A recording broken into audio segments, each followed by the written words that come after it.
What's up, Internet? You're tuned in episode 157 of the FlipScreen Games Podcast, a weekly video game podcast where two best buds from different nations come together to discuss the wide world of video games. I'm your host, Pete and Bessie, joined today by the returning champ, Mr. Max Wright. Hello, ahoy. Welcome back, buddy. We missed you. It's good to be back. I mean, I look like crap and I feel like crap, but I'm back, and that's what it's all about, right? Nothing quite like coming back from a holiday and getting sick on the plane. Oh man, yeah. We're all knocked out. I've taken down 2 people in my office since I've been back. I'm really troughing right now. I've spent the last year and a half peaking. I'm currently in a trough, so join me in my trough, and I'll try not to cough on camera or sneeze or blow my nose or anything like that. We're going to get through, because video games are happening. We've got video games to talk about. Yeah, big week. I'm glad you're able to make it back. I missed last week. I really missed last week. And the week, we had games to talk about, things to talk about. We can do it now. Let's talk about some games. Yeah, let's talk about some games. We had a big state of play this week. You know, it was kind of one of those like very, very quick turnaround ones, right? It's like, hey, the state of play is happening tomorrow, and they came correct. You know, I think when Sony announces a state of play, I feel like it's always kind of that coin flip of like, what are we getting? Is this one of those ones where they're going to outline everything that's going to happen in advance, and it's kind of very run-of-the-mill, and we're just checking in on stuff? Or is this going to be the kind of rarefied air where we get one where there's really some good announcements? And I think this was a really solid presentation. I think regardless of like what you play on PlayStation, there was probably at least 1 or 2 big games here that you were excited about. I would think anyway. Yeah, absolutely. Can I be real with you? I don't think I've ever really come away from a state of play like, yeah, that was a good use of my time. Every time I get to the state of play, I'm always like, that could have been something I read in the morning, or something that I nodded through while you told me what was happening on the podcast, right? Sure. But last night I thought, all right, let's give it a go, and I came away pleasantly surprised. Even though a lot of stuff had leaked, some of the biggest stuff we already knew about. That's a shame, but I still think that there were a couple of good surprises, and the stuff that we did know about got good showings. I was happy with it. So, yeah, I think they struck a good balance of the stuff that was new being exciting or being like a deep dive on something that we had seen before, right? And a lot of the stuff that are games that we've seen 2-3 times at this point, they had a release date, or they had, you know, something that felt significant. So I walked away from this, I mean, definitely excited about a few big things, just, you know, for my personal taste, but also feeling like this was probably the best general state of play that they've ever delivered, just in terms of like overall pacing and not having these large swaths of time where I'm, you know, looking at my phone or you know, whatever, right? Like I found myself engaged, and even the stuff that wasn't for me, it didn't overstay its welcome. Yeah, and they spread the VR games out across, instead of just having a big VR section no one cares about. So woohoo. Bing, bing, wahoo. Bing, wahoos, yeah. So wrong show, but she's there. Because this was such a stacked one, and we haven't really had a presentation like this where it felt like things were this juicy in a while, I think let's just start with the highlights, and we can kind of work our way through what we were most excited about as we go here. Yeah, absolutely. I want to start things off with Ghosts of YOTEI. YOTEI, I guess, is probably how you say that. I think you're probably right, yeah. Which is obviously Ghost of Tsushima 2, called Ghosts of YOTEI. It follows a new character whose name is Atsu. She's voiced by Erika Ishii, who...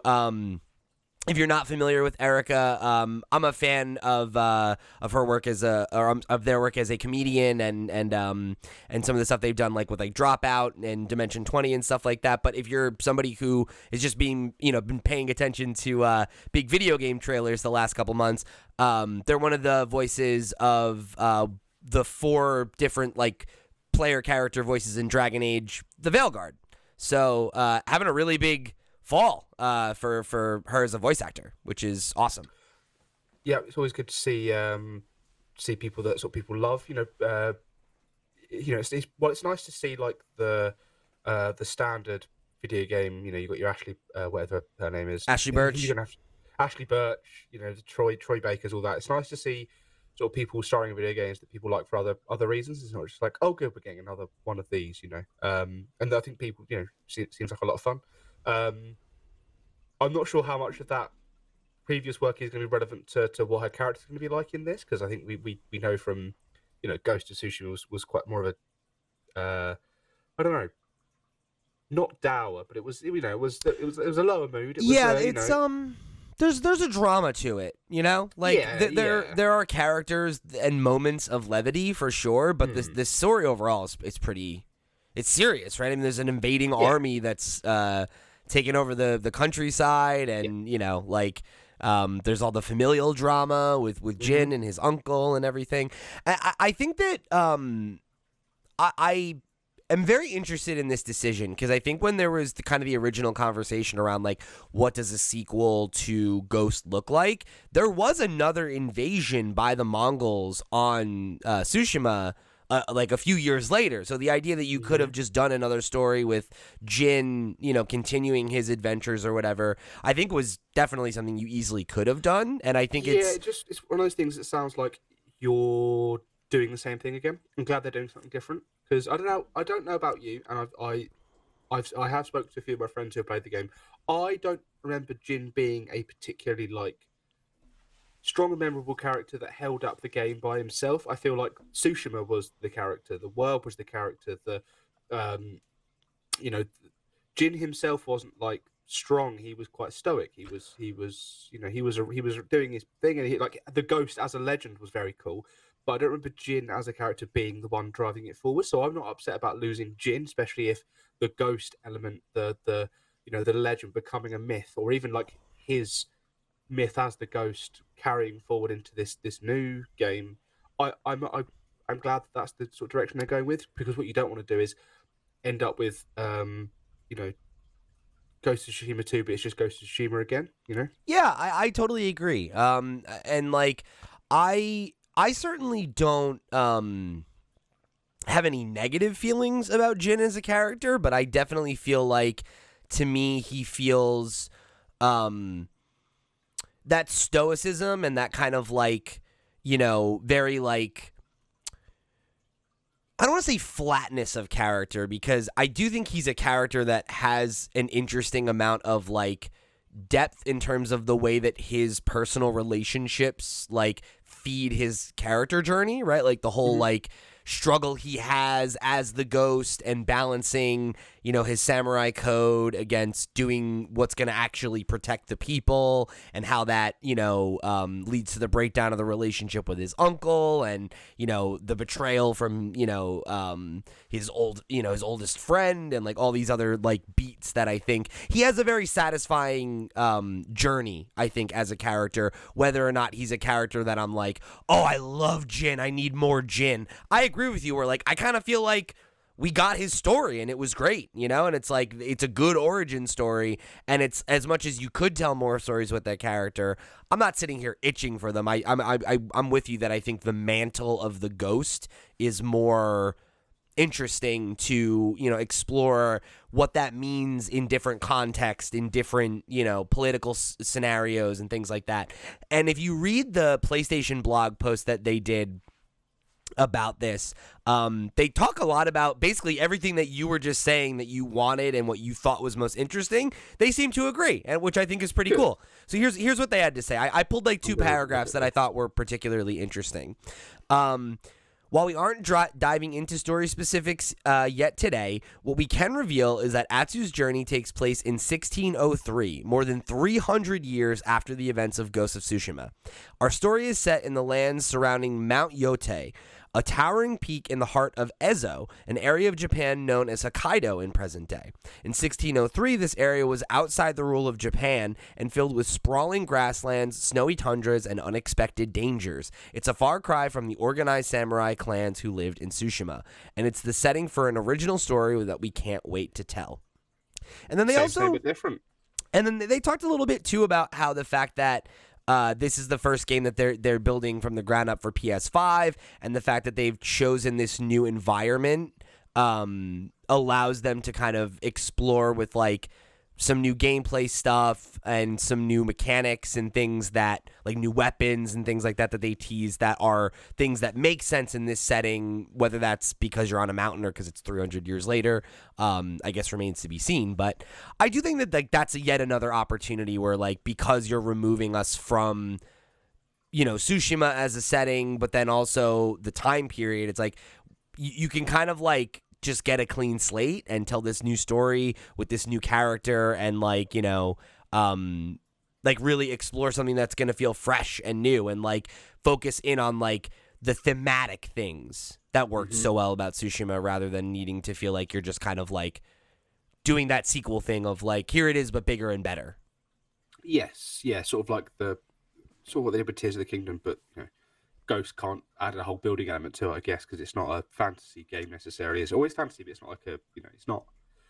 Help me out. It's not like it's magic like, and things like that. It's grounded. Yeah, it's like grounded not fantasy, except for the times when it wants to flirt with it. You know, like it's definitely more, like you said, historical fiction than I would say. Yeah, but it's like when you enter the Legends mode, that's just straight up batshit fantasy. And I have seen some people say that like they want Jin to show up in this game as like a ghost or a spirit who talks to the character, and like I don't think that this is the setting for that. Maybe, you know, if it's in her head kind of thing, you know, but not an actual ghost that she fights or something like that, you know, because then you get leaning a bit too far into the you know, I think mystical. What for me, what works about the legend stuff is that like they're legends, right? So it's like the perception is like there's stories being told, and that's why there's fantastical elements. But the real world itself is not fantastical. When something feels fantastical, it's just like human perception usually. Yeah. But I guess that's sometimes open to interpretation. So your mileage may vary.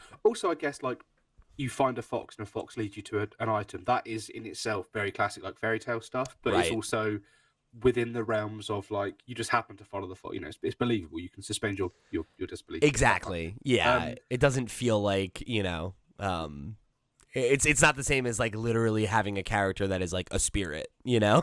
Yeah, who then talks to them and is like, oh, here's all the things that definitely happened in the game, and I can tell you from my experience because I'm a ghost. I want to quickly tell you something earlier I saw on Facebook. When, you know, it says here that the game is set 300 years later, it's set in 1603. Right. This comment I saw was someone saying 300 years later. So what? In 300 years, nothing has changed. They still live exactly the same. And I'm supposed to believe that. Like, do they think Tsushima's a fictional place? Do they think that we're supposed to have like flying cars and? Like, what? I don't understand. It's like what they mean by that, bro. Yeah. This is based on history, right? It's like go read a book. Like there were large swaths of human history where technology didn't advance as quickly as it used to. The last 100 years have been crazy for us, but there was also like hundreds of years where we, you know, 300 years to go from a bow and arrow to the first guns. I believe that. I have no problem believing that. Also, like for the record, like the answer is probably no, and like this is like such a thing that I've experienced in the Dragon Age fandom with people like watching the first trailer and then making these like extremely heavy reads on like clearly this is what this means about this game. It's like, guys, we saw like 3 minutes of this game. We haven't seen enough of the game to see anything that's going on. How are you possibly going to insinuate that it's like, oh, life is exactly the same? How does that make sense? It's like, first of all, I'm sure it's not. Second of all, I don't know. Go read a book about Japanese history if you're confused, right? Wikipedia, man. I'm sure you can get some sort of timeline. Well, whatever.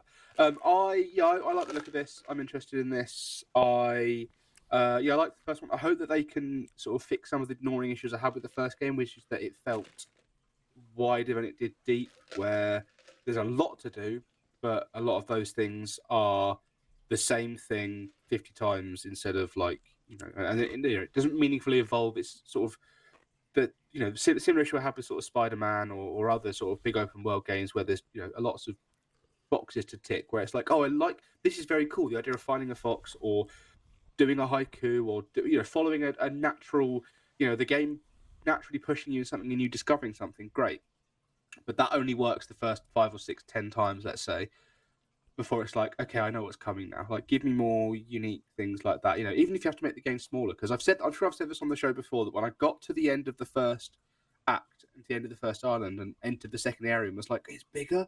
Oh man, like I don't know if I can do this. And then by the end, I did like it, but like, funny. I had the exact opposite experience where I'm I want to platinum this bitch. I'm gonna write every haiku. I'm gonna climb every mountain, baby. I did. That's why, because like I did everything I could on the island, like while I possibly could, and I was like, okay, cool, let's go through the gates, enter the next bit of the wall, and I got to the other side and was like, oh, I've got to do this again, haven't I? Okay, all right. And I did it. I platinumed it, but it was one of those things that. Yeah, it was I get it. You want more variety. It's like rather than 50 foxholes, let's have like 20 of them, right? Like, I get you. Yeah. I get you. Out, And and like have more of those systems that are, because it's like the bird and the fox are basically the same thing, right? It's like, how many of those do we need? Yeah, you know, I get it. Yeah, or maybe like have some puzzle elements to it, or just mix it up a little bit. Like in Zelda, you find the sorry, my brain is not working today. The Koroks. You find the Koroks, and there's like 900 of them, and there are a lot of similar ones. But there's also like you're just going around and you're like, oh, this looks like it could be something, but I don't know if it is. So I don't know, move the apples around. You shoot the apple off the tree. There are more moments where like it feels novel.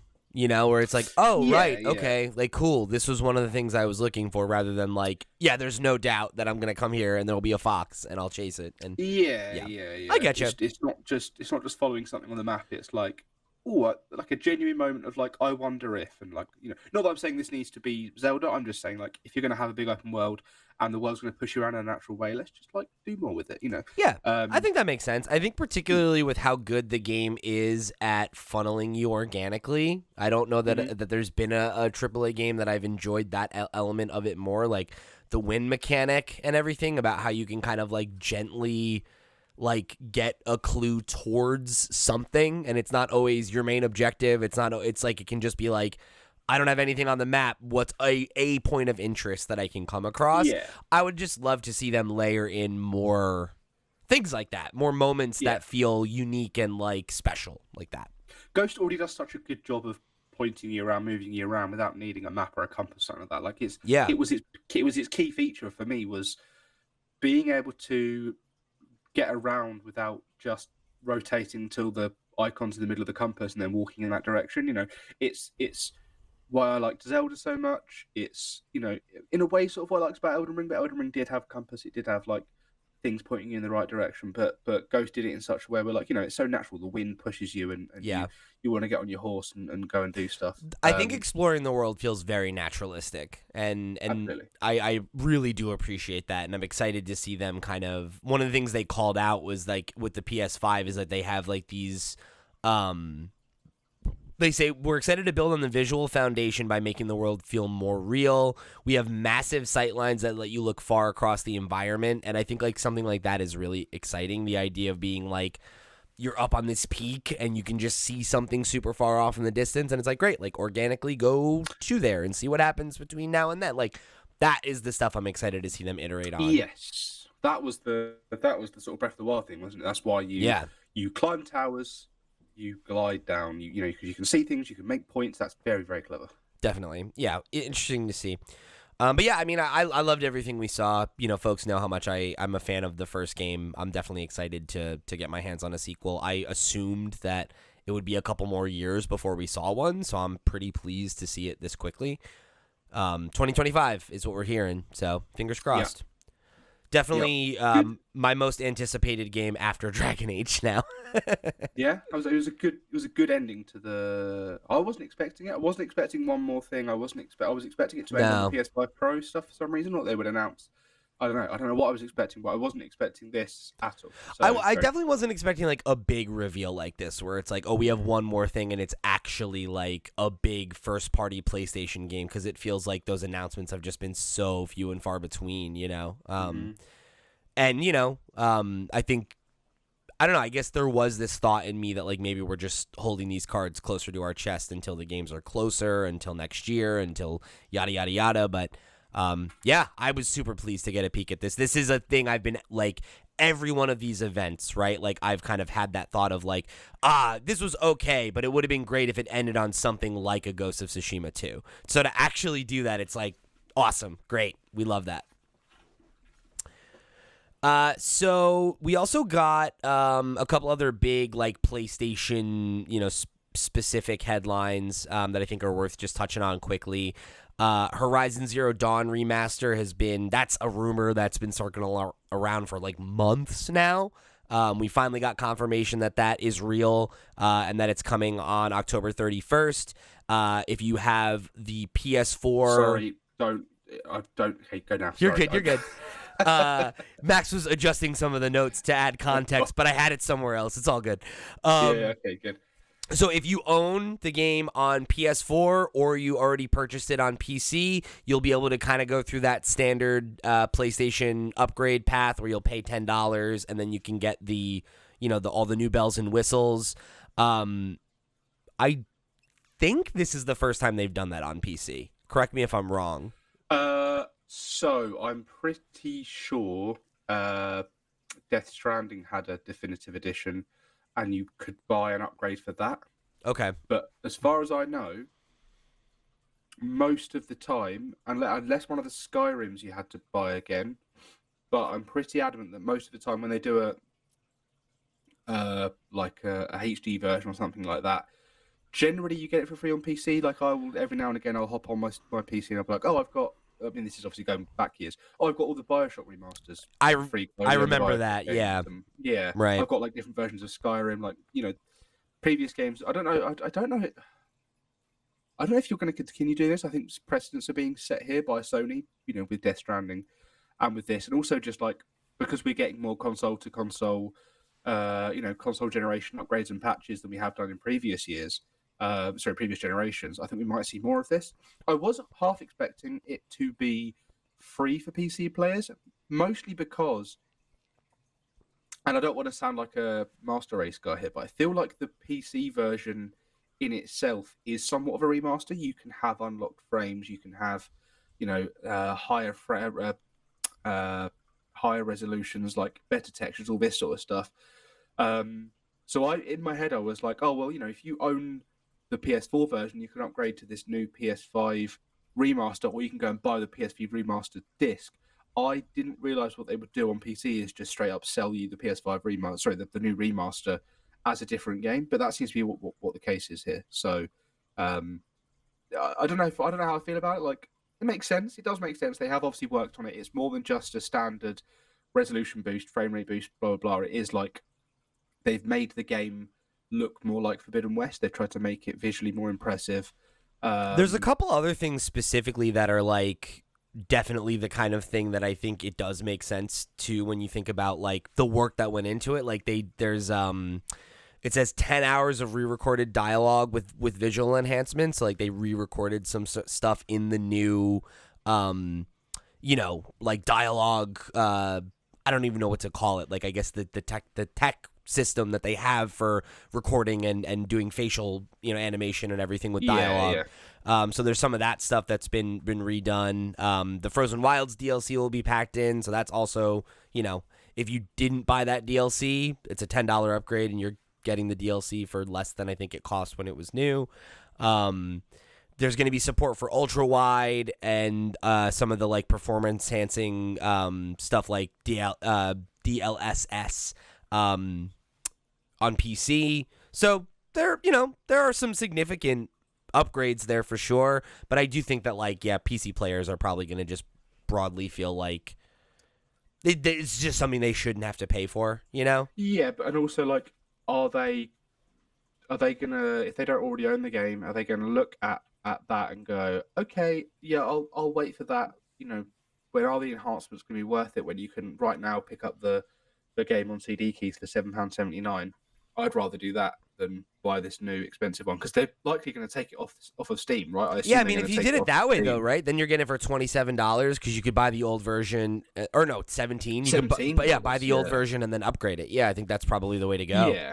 Yeah. But it doesn't seem like much, but I don't see them getting many $60 out of people. Because PC players are crafty. We like to do. You wait for a things like sale, that, right? It's a game that's on sale all the time. Yeah. One of the other big things is that they're bringing some of the accessibility features from the newer game over, which is cool. That's good. So, because I think Sony's accessibility has, I think, gotten better a lot over the years. I think we saw it really come in 2020 with Last of Us 2. Last of Us Part 2, thank you. And then we saw it God of War Ragnarok. We've seen it, all of their games have these huge accessibility features, and maybe there are people who've been able to play Forbidden West who couldn't play the original because it wasn't as accessible to them. So great that they can do that. And it's one of those things as like, it already exists. It's not going to, just do it. It already exists. You've already got the stuff in place. Why not just do it if you're doing it? And they are doing it. And that's good. And I think this is one of those things where, like, this feels like similar to like what people were saying with like The Last of Us, where it's like, did we really need this? Like, it's like the game is 7 years old at this point. It's like, not that that's like a short amount of time, but the idea that like, to your point, there are probably a lot of people that are interested in it that weren't able to play it when it came out, that now with these updates, they will, We had that whole episode with Sightless Combat, a year or two ago now about God of War Ragnarok. And 2 years ago, yeah, that was something he talked about a lot, where there are a lot of games like that where, like, there are sequels he's been able to play and he's never played the original because they don't have the functionality that he needs to be able to enjoy the game. I think that's one area where you really got to give Sony their flowers, that like their accessibility features are, I think, better than pretty much anybody else's in the game, at least when it comes to software side of things. I think Xbox kind of probably has them beat when it comes to hardware, like the special controllers and everything. They've controller is great, really awesome. Yeah, they've done really good work there. Steve always talks about Forza Horizon, that is having really good accessibility. Having the ASL feature that they have is fucking. He was throwing up gang signs then. Sorry. Yeah, it was. This means I love you. Yeah. I know like one or two basic ones because my friend's son is he watches Miss Rachel, which if you are a parent or have friends that are parents, you probably know Miss Rachel. So yeah, he does some no, that one's fuck you, that's an Italian American thing. Yeah, this is the one you touch the chin. I think what's that's the one thank you from Friends? Is it? This right? It's that and then that's another one too. Yeah, I remember that. Yeah. We're old anyway. Miss Rachel, I think, reminds me a lot of Mr. Tumble in the UK that we have, where he does a lot of. He's got all, his thing is like, oh, here's one of my special friends, and it's like, here is a disabled child, and then he'll do a lot of like the like let me do it. I'm not going to embarrass myself, but like, he teaches people how to do it, and also sort of like, just, and I don't want to say that, I'm terrified of saying the wrong thing. He normalizes and humanizes people that maybe you might not see in everyday life, so that when you do see them in everyday life, you're not afraid. You treat them like a person. Exactly, yeah, because your friend Mr. Tumble on television has already gotten you that step beyond, Totally. Yeah, there we go. That was my brain's not working, so that was a tough one to navigate without being offensive accidentally. It's like, I'm trying to say something nice. I'm trying to say something very nice. Yeah, so the only other thing I think worth calling out is if you were one of the people that got Horizon for free as part of Sony's Play at Home during pandemic lockdown, you will be able to get the $10 upgrade for free. You don't have to buy the game; you can use your free copy. The only way that you're going to be in trouble is if you're somebody who has a disced copy and you now have a discless PS5, or you're upgrading and don't have a disc drive. You need to put the disc in every time you use it to play the upgraded version. Yeah. So something to keep in mind. Yeah, I don't want to get into PS5 Pro and PS discless. I don't want to. I want to talk to you about it, but we just talked about it last week. We got a lot more. Yeah. We'll save it for when it comes out. For a slow week. Yeah. Yeah, you can rip it to shreds if you'd like. I haven't listened to it. Do you rip it to shreds, or do you go No. Yeah, we were pretty critical. I think I'll go back. Our most charitable interpretation of it is like, I don't know, man. Like, the nicest thing I can say about it is the argument that people make where it's like, at that price you might as well just buy a PC, I think comes from people with a certain amount of financial privilege, because $800 is still half the money you would spend on a PC rig, and I don't care if you're going to save money on software in the long run. Some people cannot justify spending twice as much money on a piece of hardware. That's literally the only like devil's advocate position I'm willing to take, is that maybe this is for someone, but I don't know who that is. Like, you know, it's a very weird middle ground where you're someone who cares that much about the minutia, but isn't willing to spend the money on a PC. Yeah, there's something to be said about, like, if you're already able to, you know, you could buy a used PS5 for 400, let's say £400, because that's what CEX sells them. They overcharge anyway. If you're willing to spend the 900 to wherever it is to get the PlayStation, the disc drive, and the stand. Oh, unbelievable! Then, you're surely like you already in that. It's pro. It's not necessary. You're in that bracket already. So like, right? You'd think push yourself. You would think. Push yourself. But yeah. Anyway, that's for another episode. That's for another day. Because I can feel it inside me, Pete. I can feel it inside me coming up. I was away. I was in another country. I couldn't see it live. I had to hold it in. But another week. Let's move on to the next game because I want to talk about this game. I'm very excited about this game. Yeah. So this next one was one of the bigger announcements, which was that Monster Hunter Wilds got its release date. That's coming on February 28th. I know that you're really excited for this one. You're a big Monster Hunter guy.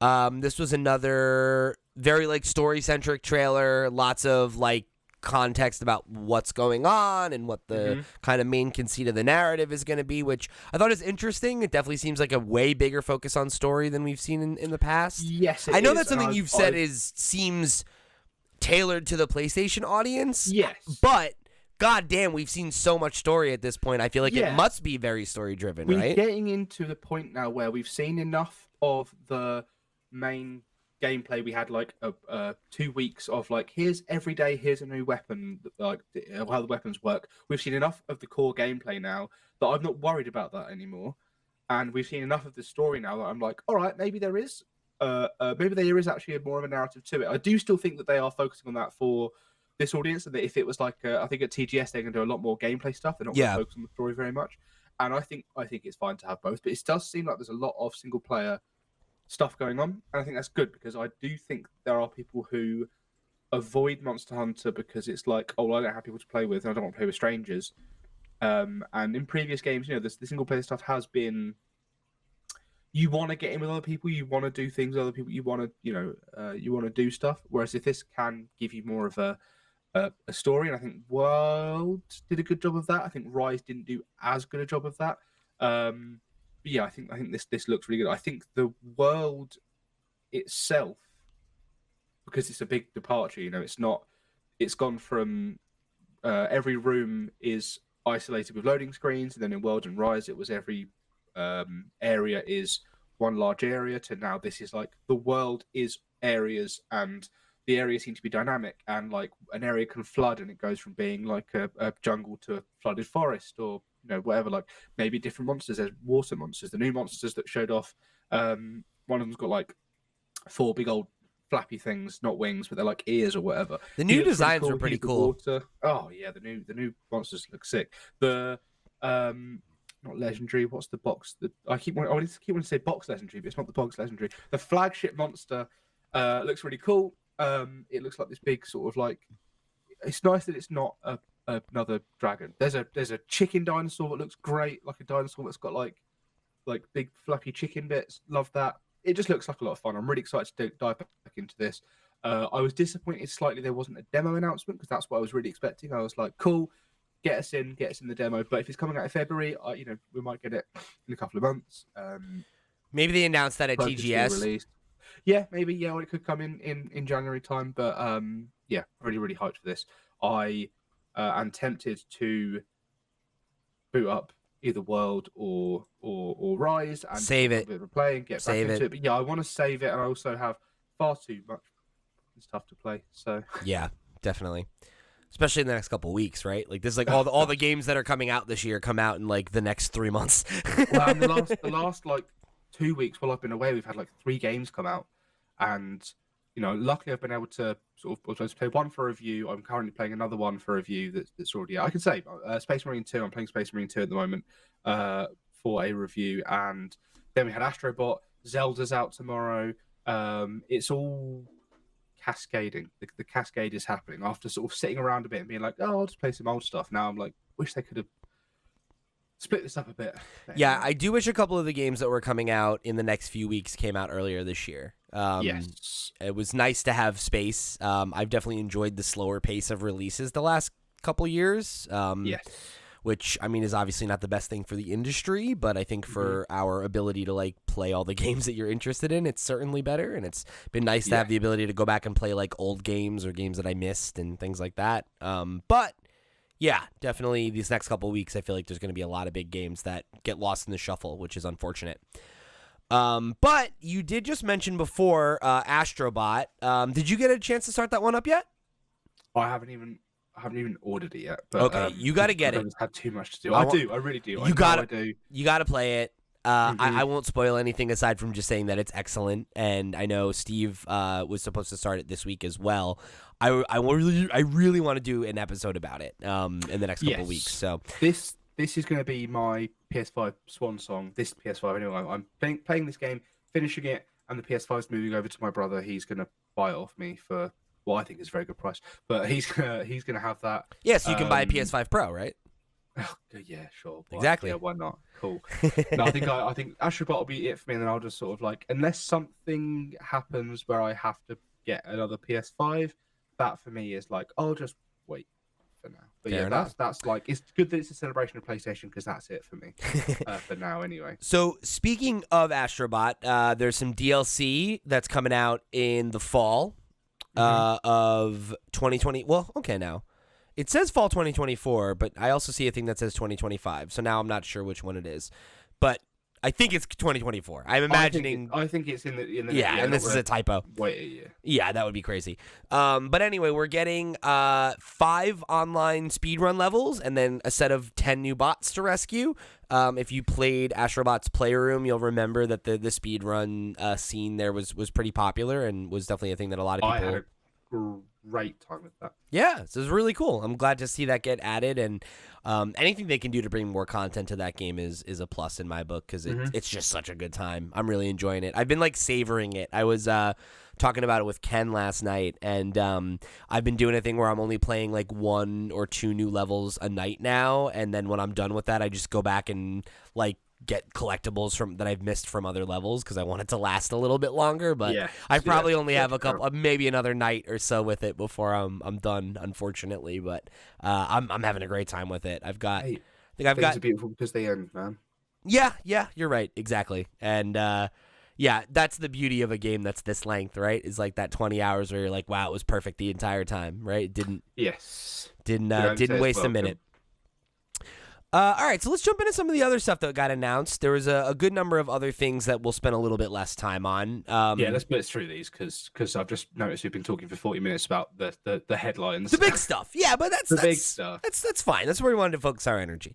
So there's a set of new PlayStation 5 controllers and console covers that are like called the Chroma Collection. There's like a blue one. There's like a teal emerald kind of one. And then there's a white one that's called Pearl, and they're like luminescent. They're like shiny to the light. They look really cool. Coming out in October, or pre-orders will come out in October. So if you're looking for a new PlayStation controller or cover, definitely pretty sweet. We got the reveal and release window for an expansion for Alan Wake 2 called the Lake House. That's coming out in October 2024.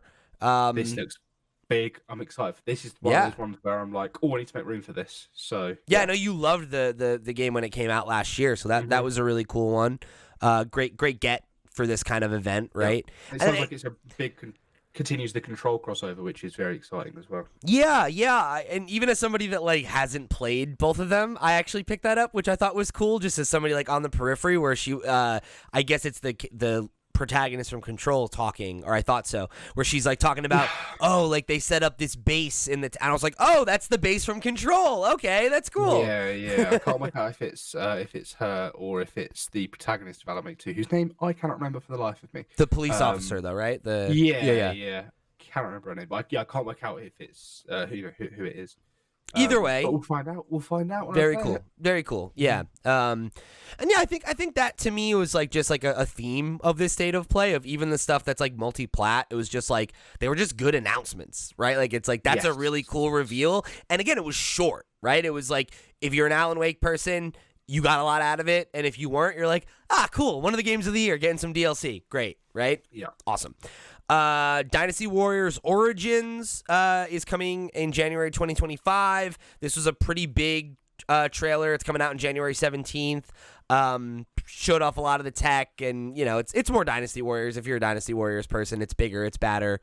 Cool enough.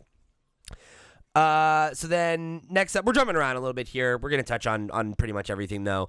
Fear the Spotlight got a new trailer. This is one of those Blumhouse horror games that got like a small teaser over the summer, and this is that one that's got that PS1 inspired like voxel style, like low light, kind of grainy. Like I think it looks really cool. I'm not a big horror game guy, but like this aesthetic really spoke to me, and I thought it did a really good job of like setting the stage in a way that enticed me. October 22nd. Yeah. Yes, I'll look at this too.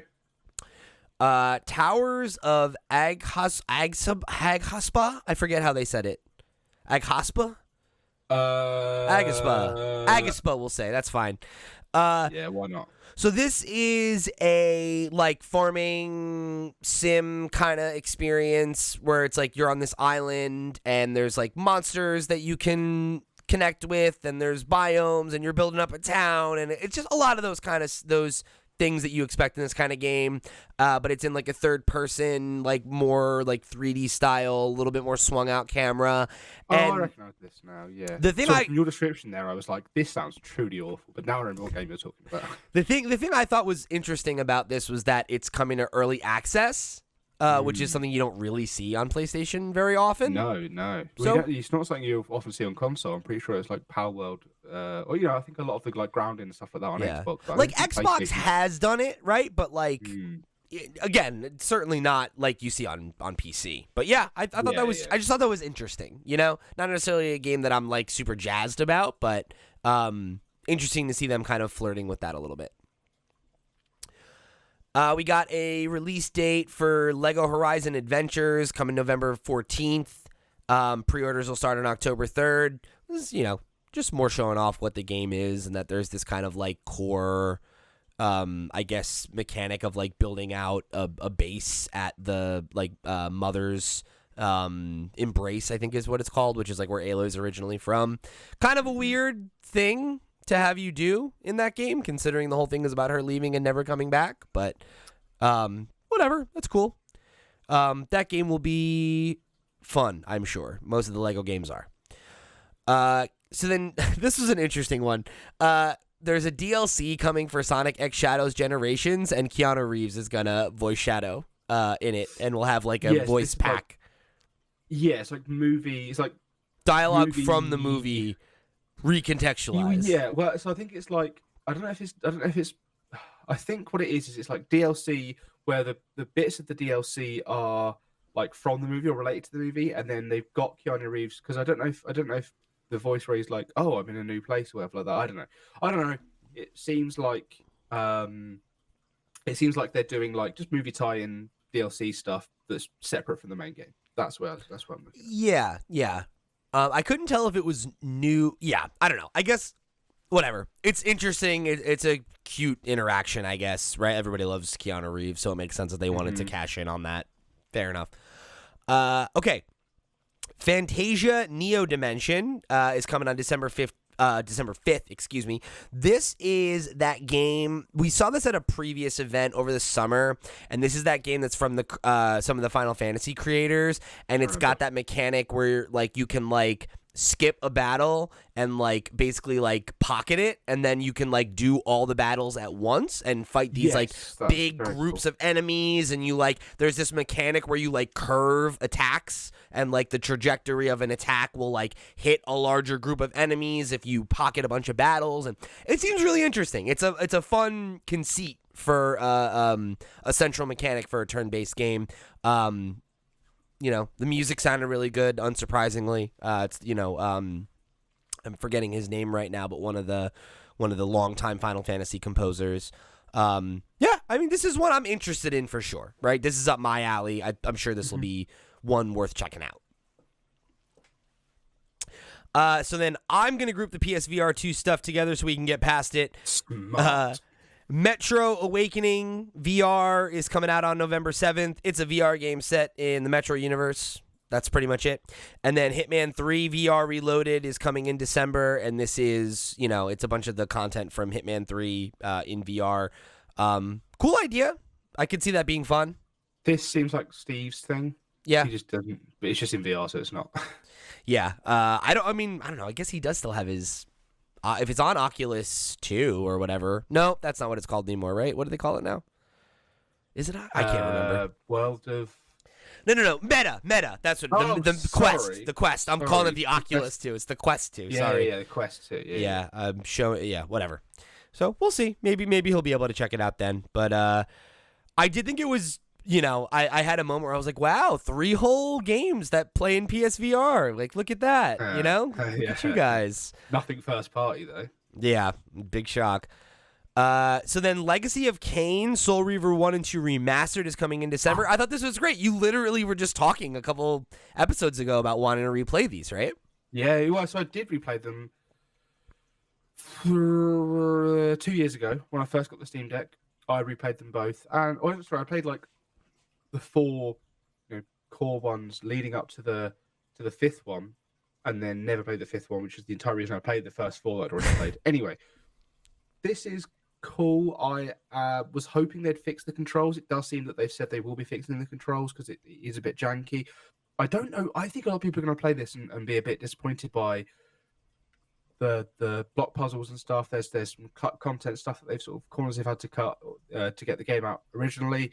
But I do want to play this again. I do want to buy these games and play them again. I've never played them. I'm excited to give them a shot. They're very cool. Like big, I would sit around in my bedroom with Hybrid Theory on the my little CD player. What an old-fashioned sentence! I love it. Yeah, this on the CRT with the with the video player on the bottom already. This was like, oof! What a time! Yeah, what a time to be alive.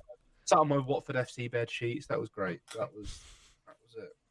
So it's December 10th. Yeah, I'm into this. 25th anniversary. It's gonna be coming out on Xbox as well. Pretty cool. Sorry, you said that just like Donald Trump. You said 25th anniversary.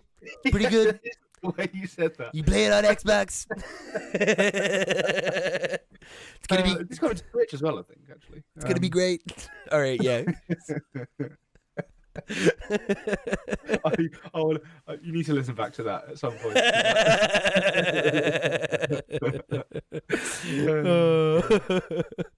I'm tired, man. It's 25th anniversary. It's gonna be huge.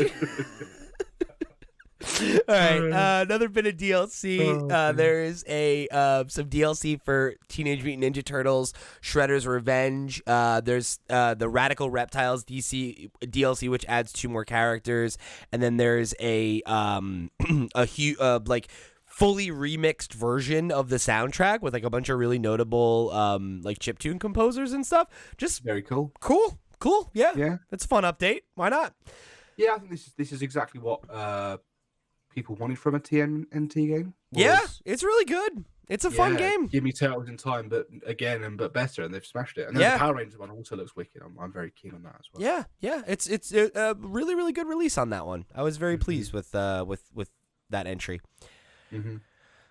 Then we got another remaster collection. Lunar Remastered is coming in 2025. I'm not familiar with these games. They're apparently they poise them as these like great PS1 classic RPGs, but I'm not familiar.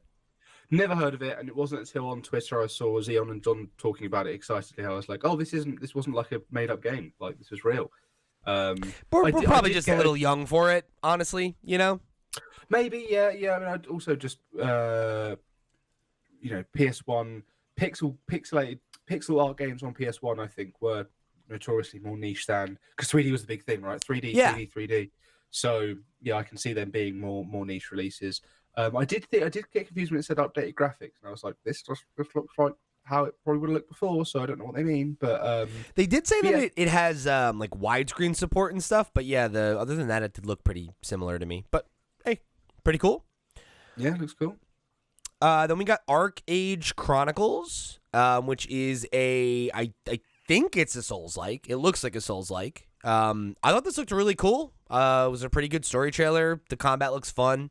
It had like a, very kind of like standard, I would say, swords and sorcery kind of aesthetic and setup. But that's a flavor that works for me when it's good.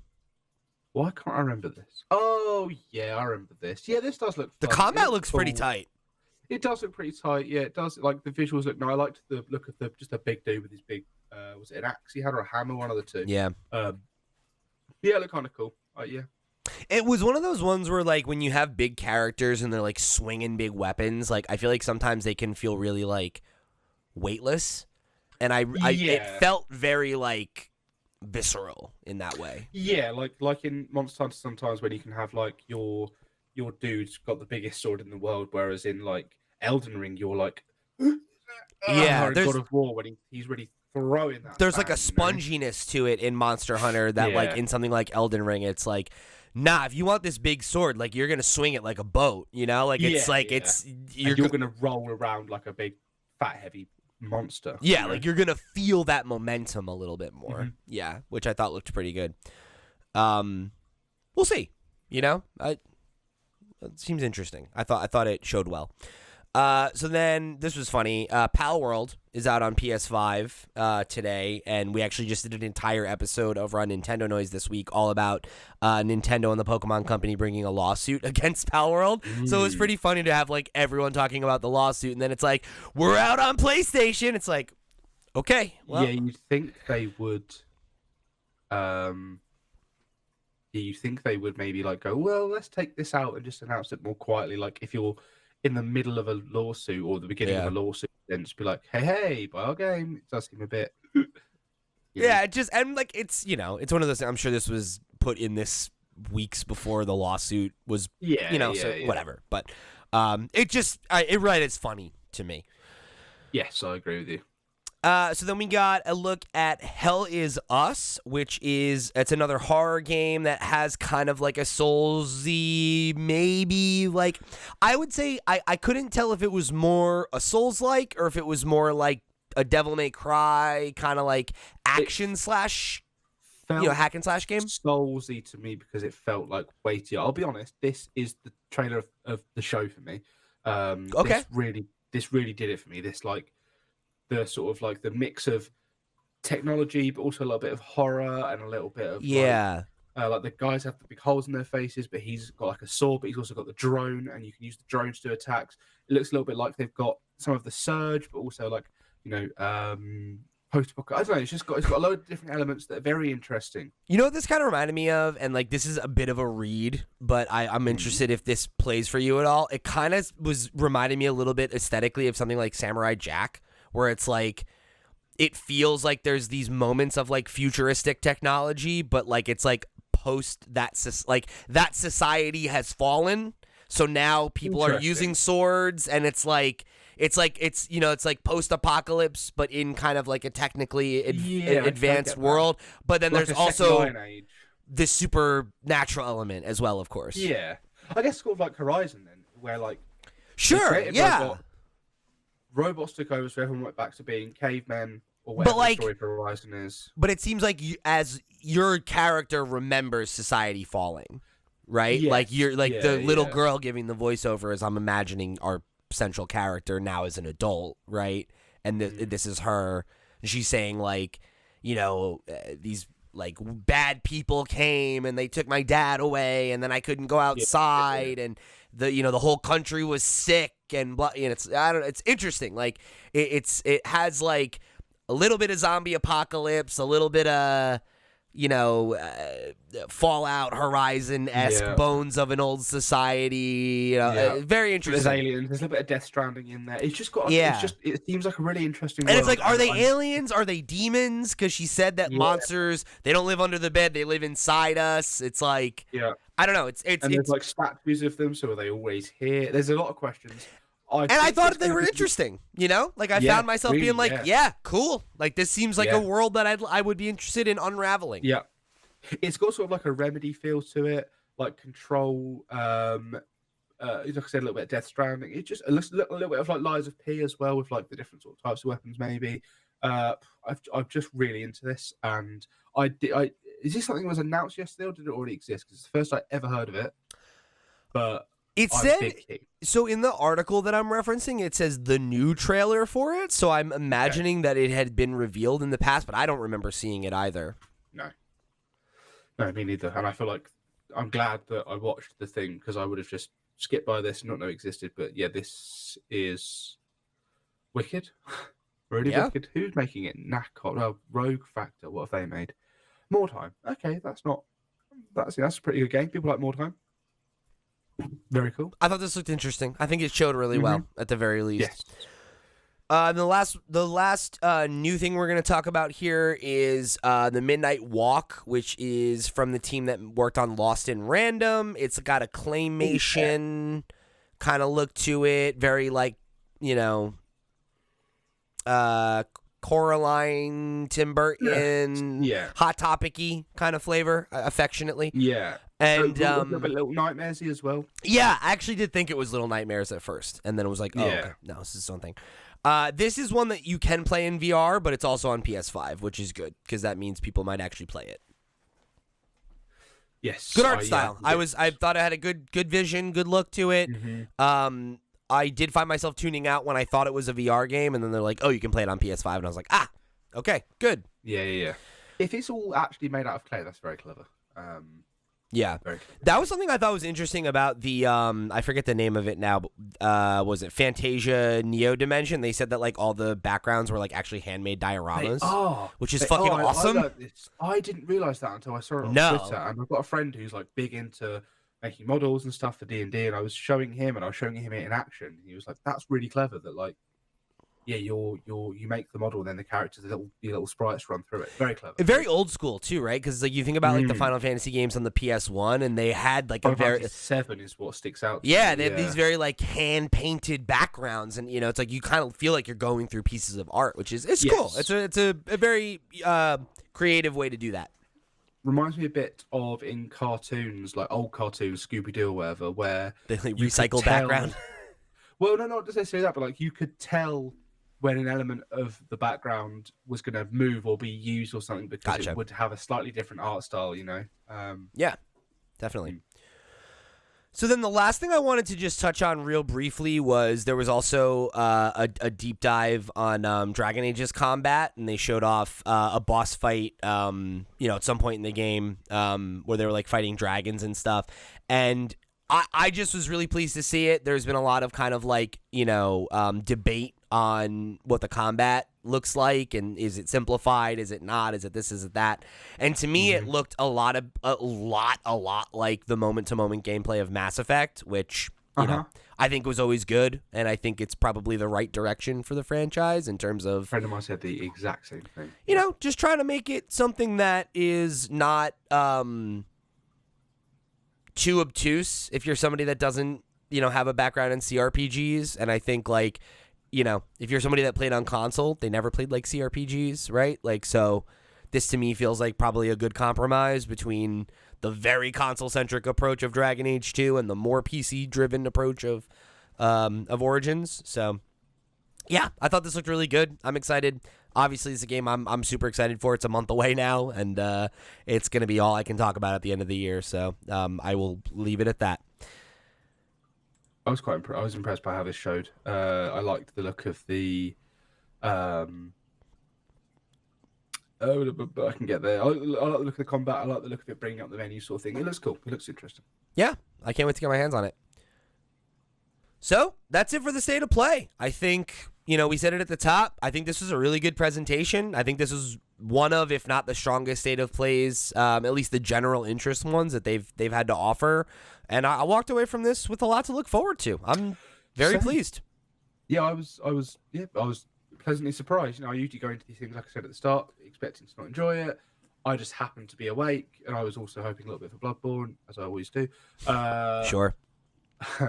But yeah, I think this showed really well, and there's a few games here that I'm genuinely very excited for. So I think to me, this is probably the bar by which I'll judge future state of plays. Mm-hmm. You know, like, yeah, this one felt right. This is the cadence I want out of these things to make them feel like an event that's worth tuning into. Yes, it had the quality of like a good Nintendo Direct, where it's like, here's some third-party stuff, here's like some updates on first-party stuff, and then bang, here's a big way to end it off. Here's a game you want, you know. It's very cool.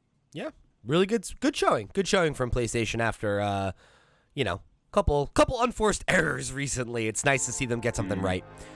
So if you guys want to let us know what you're most excited about in this week's State of Play, what games you're most looking forward to, or what you'd like to see from PlayStation next, remember you can hit us up in a ton of ways, all of which you can find over at FlipScreen.games. That's our website where you will find links to all the places we are all over the web. You can find our sister shows, Nintendo Noise and the Steam Deck Podcast, where you can hear us talk about what's going on in the world of Nintendo and PC gaming. And, of course, all the other ways that you can get involved and show your support. If you want to join the community and keep the conversation rolling on Discord, if you want to go above and beyond and show your support over on Patreon, you can do all that and much more over at FlipScreen.games. However you choose to get involved, thank you so much for joining us here on another episode of the FlipScreen Games Podcast. For the crew, I've been Pete, he's been Max. We'll see you next week. Bye. Bye.